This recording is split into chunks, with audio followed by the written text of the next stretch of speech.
All right, we continue our Region 11 football preview with one of the more dynasty teams in not only just the 4A class, but maybe the state of Utah, and that is Skyview football. Coach Howell joins us now over here on the Full Court Press. Coach, how are you? I'm great. How are you guys doing today? Doing great. We're good. We're good. Thanks for joining us. We're talking football with the coach, so yeah, it's no always kidding. good. Does it come up quicker on you than it does on us? Just the football season. I know you got a lot to do, planning schedule and such, and then you got. You run into summer camp 2-a-days, and all of a sudden you're 1 week away from the season. Yeah, it's unbelievable how quick it all happens. You know, it seems like we just finished and kind of started winter workouts, and here we are going again. So yeah, every year it seems like the summers get shorter and the season gets longer, and so we're getting fired up, getting ready to go again. It's a great, as Ajay alluded to, there's a great tradition there at Skyview, a lot of success, and that really stands to the developmental programs that are going on in that area at the youth levels, and then the great coaches there that are taking them to the next level. You've had to go through some developmental stuff, try to figure out some key pieces. Every coach, every team has kids who graduate, and you're trying to figure out next pieces for this next team. But for yours, probably one of the bigger pieces is figuring out who your quarterback is going to be. Have you identified who that is, and how's that that competition facing out so far? You know, you kind of your initial question, we talked about kind of figuring out and fitting pieces of the puzzle and all those things. And you know, that's part of the process every year as we develop, our younger programs, our JV and our freshman programs. And so it's definitely a process to bring these kids along. And we're really excited about the group of kids that we have coming this year. They've, if we're talking specifically about our seniors, they've had incredible, JV seasons. They've lost 2 games in 2 years. They're really successful as a freshman group. So we're definitely super excited about them. They've had a ton of success. They know how to win. A lot of them played critical roles on our teams the last 2 years. And then as you asked about our quarterback, we have 3 really, really good kids in our program, and each one of them have a lot of strengths in their own right. Jay Severo, super intelligent kid, comes from a coaching background, really intelligent, knows where the ball is supposed to go. Carson Thatcher has a super strong arm, has spent a ton of time at camps and those types of things, and so he's really worked hard to be where he is. And then Garrett Zollinger has been in our program for 3 years, going on his 4th year. Big, strong, good-looking kid, has a super strong arm, has a really, really good understanding of our offense. Runs it really well, continuing to work on his ability to be, kind of a complete passer. And so we're excited about all 3 of them. Garrett, just because of his time in the program, really has emerged as kind of the number 1 guy right now and is doing a really good job. But those other kids are doing a fantastic job and are continuing to battle as well. How do you replace Isaac Larson? I know it's maybe the replace is not the correct word, but how do you fill that massive gap because of how big of an impact he had on every facet of the football field? People said the same thing a year ago about Mason Falsliff. How are we going to replace Mason Falsliff? And the thing about it is we have great kids in our program. We have kids that are really explosive, and now it's just kind of that next man up mentality. We have some really good players who will fill that void. Now, both of those guys, both Mason and Isaac, brought a dynamic kind of piece to the puzzle, and so we'll use multiple guys to kind of take the place of what those guys were doing. Cole Watterson is extremely explosive. He played almost exclusively on defense last year, and we kind of look for him to kind of create some of those explosive type plays. He is really, really fast and super quick, super excited about him. And then we have 3 other receivers that I really like that can kind of take the top off of the defense.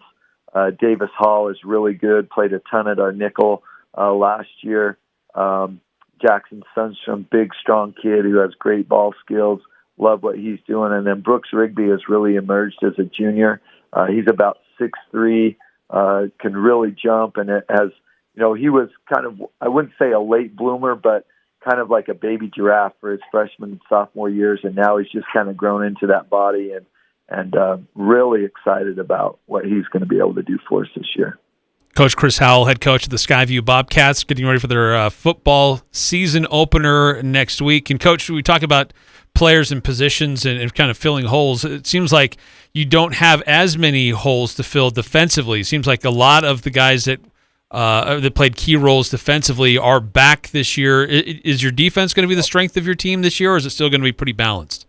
Oh, I certainly hope it's balanced. Now, we've been able to play really good defense the last couple of years, and we build our team more or less around our defense. I'm a defensive guy. I love coaching defense, and so we take great pride in being good defensively. One of the things we try to do to develop and continue to play good defense is rotate more guys on the defensive side of the ball, and so that way, we continue to have those guys with a lot of playing time and experience, and that's kind of where we're at this year. And so I think early on, especially with, maybe some of our losses at the running back position, at the quarterback position, the offensive line position, we're going to depend on our defense to make some plays and keep us in games. And then as our offense continues to grow and get better and improve and build that chemistry that's so critical on the offensive side of the ball, that we'll get back to that balanced situation that you talked about. Eric, you want to hear a stat that blows your mind? In the last 4 years, the Skyview Bobcats are 46-3 in football games. Coach, I got to ask you, pretty crazy. How do you continue to motivate? I know it sounds like a stupid question, but I promise I'm being sincere. How do you continue to motivate kids to want to be at their very best when they've been at the pinnacle, when they've been at the absolute peak, won state championships and such? How do you come back and motivate them the following year? What do you tell them? Well, we talk a lot about, those, we rely a lot on those guys that were able to get to the top of the mountain and be a part of that, and how hard it was. Because, if you're on the outside looking in, it might seem or look easy, whatever you want to call it, but it's not. It's super hard, especially when, especially in our region where we've been pretty successful over the last few years. Everybody's out to get you. You're going to get everybody's best shot, and so we have to prepare that way.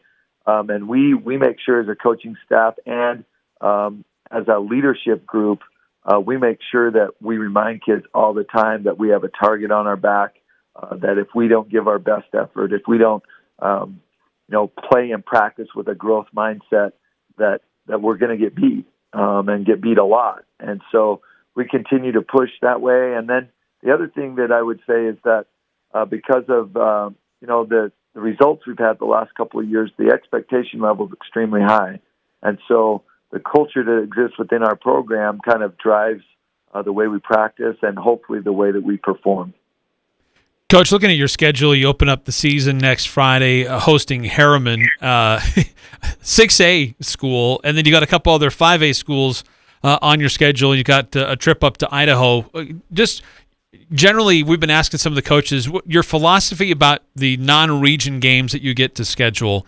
What's your thought process and the type of schools you like to try to put on your schedule before you get to region play? Yeah, absolutely.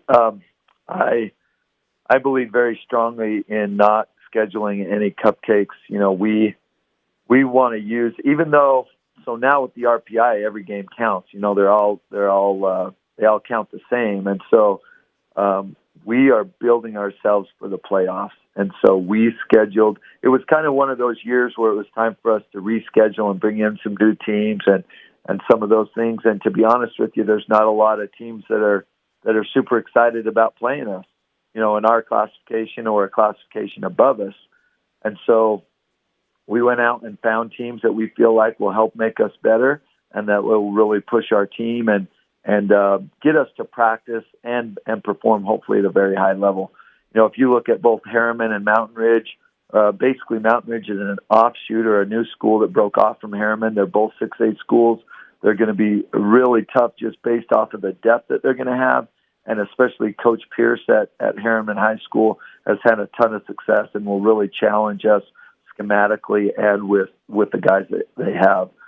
Bonneville had a great season last year.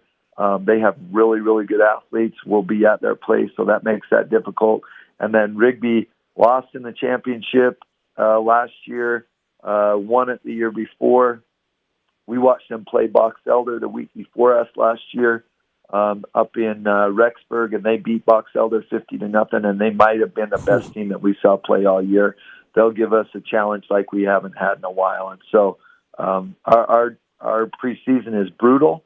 We understand that, and the goal is to prepare us for the playoffs because we know that playoff run is going to be critical for us again this year. Eric asked Coach Cox this yesterday. I want to get your thoughts as well, because you're one of the top teams in the 4A class continuously. Your thoughts on the RPI? You like it or you hate it? I like parts of it. I'm not in love with the fact that there's only 2 regions now. Just in the sense that, based off of the RPI, there's so few teams. We could end up honestly playing 2 teams from our region the first 2 weeks of the playoffs, based off of the RPI system. And I don't think that's necessarily healthy. And then long term, when you get to the playoffs based off of the RPI system and the fact that there's only 2 leagues, we could end up going to St. George 2 weeks in a row as well. And I don't think either of these situations are what's best for kids. But that's out of our control. And when you get to that point, you're gonna play ball. It doesn't matter who shows up. Coach, just another quick question for me. Just as you survey Region 11. I know there's a new coach at Mountain Crest. There's some new coaching changes with some of the staffs. And always there's turnover with players. But as you kind of survey the region, how do you assess what we're going to see this year up in here in northern Utah? It'll be unbelievable battles every single week. I don't think people understand how good the football is here, first of all. And second of all, how good the coaching and scheme is. We have really good players that play really hard, and then we have coaches that prepare really hard as well. Sorry, we've got an announcement going on. But we know what teams have coming back. We know that Ridgeline's going to be really good. In my opinion, they have one of the best quarterbacks at the state at all levels. We know how tough he is. We know the guys that they have coming back around them. They have coaches that are familiar with our schemes on both sides of the ball. So that creates challenges as well. Green Canyon's the same way. They have a coach that has a ton of success in this state and a ton of longevity. They have familiarity with our schemes. Logan, I believe, has a really good quarterback and good running back and people coming back around him. Coach Bowen's getting that thing going in the right direction. They create some great challenges. I think that what Coach Kearns is doing at Mountain Crest, he's bringing a new style, a new scheme that really we don't see a lot at our level. So I know that's going to create problems.